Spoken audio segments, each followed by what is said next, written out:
Guten Morgen, liebe Freunde aus Bremen, aus Deutschland. Das ist mein zweiter Tag und ich spreche jetzt nur Deutsch. Tere hommikust! Saksamaal, ilmselt sellest saite aru.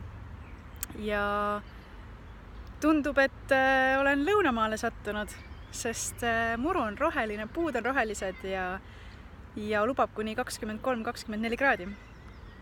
Saksamaale tulek oli mul õudselt ammu plaanis juba, et kui ma selle aastase puhkuse võtsin, siis ma mõtlesin, et üks tore asi, mida võiks teha, on paar nädalat Saksamaal veeta ja keelt meelde tuletada.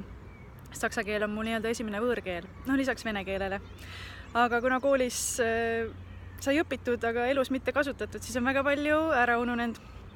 Proovin siin purssida, on väga eriliselt naljakaid koomilisi situatsioone olnud ja räägin niimoodi sõnakaupa, mitte ilusa täislausega, aga kõik on hästi sõbralikud ja vastutulelikud, et tegelikult on lõbus. Võtsin väikse mahla ja väikese võileiva ja tulin parki. Siin on jõhkralt suur park. Bremen on üldse hästi roheline linn ja parke siin juba jagub. Aga võileivaks on siis heeringaga võileib, sai täpsemalt. Mis sa siis teed, kui leiba pole, siis sööd heeringat saiaga. Minust süüakse Hollandis ka niimoodi, et väga maitsev on isegi.